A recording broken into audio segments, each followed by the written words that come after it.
اس پر ایک بادشاہ نے حملہ کیا ہے، وہ سب کو تحقیق کر دیا ہے، وہ ساری لاشوں کو گدھ نوچ رہے ہیں اور گھروں سے آگ نکل رہی ہے، اور عزیر علیہ السلام کے دل میں آتا ہے انا یحیی ہذہ اللہ بعد موتہا، یہ شہر اجڑ گیا، مٹ گیا، یہ دوبارہ کیسے زندہ ہوں گے جنہیں اب گدھ بھی کھا گئے، کتے نوچ گئے، درندے نوچ گئے، یہ دوبارہ کیسے زندہ ہوں گے۔ یہ خیال آیا اور یہ سفر پر ہیں، تھوڑی دور گئے تو ان کو بھوک بھی لگی، تھکن بھی محسوس ہوئی، تو یہ گدھے سے اترے اور گدھے کو ایک درخت کے ساتھ باندھا، اور سامنے ایک ٹوٹی ہوئی دیوار تھی چھوٹی سی، اس دیوار کے ساتھ یوں ٹیک لگا کے بیٹھ گئے۔ ان کے پاس انگور بھی تھے اور روٹی بھی تھی، انہوں نے روٹی کو توڑ کر ایک پیالے میں ڈالا، انگوروں کو کپڑے میں ڈال کر نچوڑنا شروع کیا، انگوروں کا رس نکلا اور روٹی کے اوپر گرتا گیا، ساری روٹی انگور کے رس سے تر ہو گئی۔ تو تھوڑی دیر کے لیے یوں سر دیوار پہ رکھا کہ یہ ذرا انگوروں کا رس روٹی میں اتر کر روٹی کو نرم کر دے تو پھر میں کھا لیتا ہوں اور پانی پی کے اپنی منزل کو چل دوں گا۔ تو یوں سر رکھا اور سامنے ایک چھوٹی سی بنی تھی، اس پہ یوں پاؤں رکھ دیے، یہاں پاؤں رکھے اور یہاں سر، اور اماتہ اللہ مئۃ عام، اللہ تعالیٰ نے اسی حالت میں روح کو نکالا اور 100 سال یہیں پڑا رہنے دیا۔ ثم بعثا، 100 سال کے بعد اللہ نے زندہ کر دیا۔ تو عزیر سے پوچھا، عزیر کم لبثت، کتنا عرصہ رہے ہو؟ تو ایک دم کہا یومن، ایک دن۔ پھر سورج کو دیکھا، سورج کو، تو ان کو خیال آیا کہ سورج ابھی چڑھ رہا تھا، میں نکلا تھا، ابھی تو یہ آدھا ہی پہنچا ہے، ابھی تو آدھا ہی پہنچا ہے،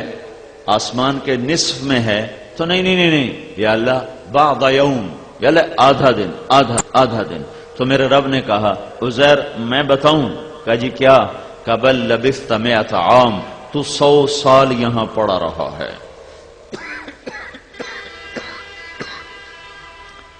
کہ یا اللہ 100 سال کہاں؟ کہ فانظر الی طعامک و شرابک لم یتسنہ، دیکھ تو نے جو انگور کا رس ڈالا تھا روٹی میں، تو انگور کا رس تو بہت جلدی جھاگ چھوڑ جاتا ہے اور کھٹا ہو جاتا ہے، بدبودار ہو جاتا ہے، تو دیکھ تیری روٹی میں انگور کا رس رچ کے نرم تر و تازہ، اور جو پانی تیرے پاس تھا چھاگل میں، وہ مشکیزے میں پانی کا بھی نہ ذائقہ بدلا ہے نہ رنگ بدلا ہے، جو چیزیں جلدی جانے والی ہیں دیکھو کیسے ٹھیک ٹھاک ہیں۔ پھر کہنے لگے تیرا کھوتا کتھے؟ کھوتے اور ہی غائب، دیکھا تو نشانی کوئی نہ۔ وانظر الی حمارک، کدھر ہے گدھا تیرا؟ وَلَنَجْعَلَكَ آیَةً لِلنَّاسِ، کہا یا اللہ پتہ نہیں کدھر گیا، کہ وہ میں نے مار دیا ہے، اب میں اسے تیرے سامنے زندہ کروں گا۔ انظر الی العظام کیف ننشزها ثم نکسوها لحما، اب تیری آنکھوں کے سامنے میں گدھے کو ہڈیاں زندہ کروں گا، اس پہ گوشت چڑھاؤں گا، پھر اسے زندگی عطا کروں گا، پھر تیری سواری کے لیے تجھے پیش کروں گا، پھر تجھے پتہ چلے گا کہ میں کتنی قدرت والا رب ہوں۔ ایک دم جہاں جہاں وہ ہڈیاں بکھری تھیں وہاں سے اللہ تعالیٰ نے ان کو حکم دیا، وہ جمع ہوئیں، ڈھانچہ کھڑا ہوا، اور عزیر کے سامنے گوشت چڑھنا شروع ہوا، پھر کھال، پھر بال، ہر شے سلامت لگا کے ایک چھلانگ لگائی کھوتے نے اور اپنی آواز نکالی کہ عزیر یہ ہے تیرا رب، وہ جو چاہتا ہے کر دیتا ہے۔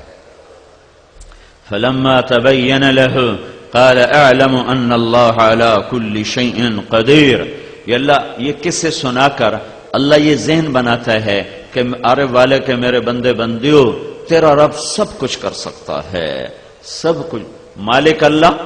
قابض اللہ، جو چاہے کرنے والا بھی اللہ۔ دیکھو بھائیو، اگر اللہ چاہتا تو ایک سوٹا اس فرشتے کے ہاتھ میں ہوتا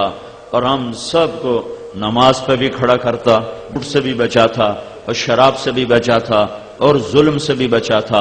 اور ساتھ ہی اللہ تعالیٰ کھلا پولا کر سانو سدھیاں کر دیندا، لیکن اس نے ایک جنت بنائی، ایک جہنم بنائی، بازار دونوں سجائے، کا فمن شاء یؤمن ومن شاء فلیکفر، میرا بندہ یہ میرا راستہ ہے، ادھر آ، میں استقبال کروں گا، یہ شیطان کا راستہ ہے، ادھر جا تو آگے جہنم کی آگ ہے، جہاں نہ تم مرے گا نہ جیے گا۔ تو اللہ تعالیٰ نے ذہن بنایا اور قرآن میں کھول کھول کے بیان فرمایا کہ اللہ جب چاہتا ہے، جو چاہتا ہے وہ ایسے کر دیتا ہے کہ کوئی چیز اس میں رکاوٹ نہیں ہے، حائل نہیں ہے۔ جس سے لوگ بڑے بڑے لوگوں سے تعلق کیوں بناتے ہیں؟ صدر سے تعلق بناؤ، وزیر سے بناؤ، ایم پی اے سے بناؤ، ایم این اے سے بناؤ، ڈی پی او سے بناؤ، ڈی آئی جی سے بناؤ، آئی جی سے بناؤ، جھوٹے سلام، جھوٹی خوش آمدیں، منافقانہ مسکراہٹیں، کس لیے؟ کہتے ہیں کہ یہ سب کچھ کر سکتے ہیں، یہ سب کچھ کر سکتے ہیں، انہوں کو اسی کم کٹھاونا ہے، کم کٹھاونا ہے، لہٰذا ان کے طواف بھی ہو رہے ہیں، ان کے پھیرے بھی لگ رہے ہیں، اور پھر اس سے منافقت بھی جنم لیتی ہے، ظلم و ستم بھی جنم لیتا ہے، اور اللہ سے دوریاں جنم لیتی ہیں۔ تو لہٰذا اللہ ہر مرد عورت کا یہ ذہن بناتا ہے کہ میرے بندے اور بندیوں، کرنے والا اللہ ہے، اللہ اللہ اللہ اللہ اللہ ہے، اللہ جس کا شریک وزیر مشیر کوئی نہیں، جس کا بیوی بچہ کوئی نہیں، زمان و مکان سے پاک ہے، اپنے کرنے میں خود مختار ہے، مشورہ نہیں کرتا، رائے نہیں لیتا، نیند اونگ تھکن تھکاوٹ سے وہ پاک ہے، جو چاہے کر دے، جو چاہے کر دے۔ دنیا کا تجربہ ہے، آگ میں جانے والا جل جاتا ہے۔ ایک ہستی ہے ابراہیم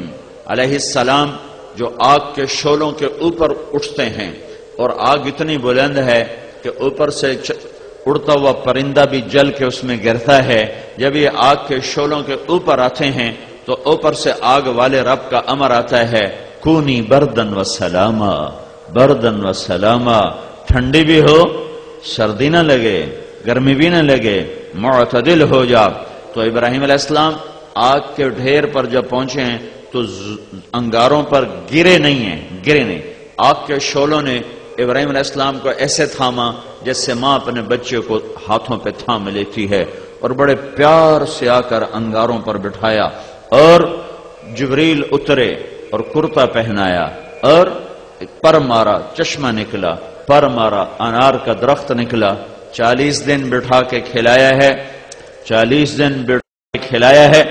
اذهبوا بقمیصی هذا فالقوه على وجه ابی یات بصیرا، یہ کرتا یوسف علیہ السلام کے پاس تھا۔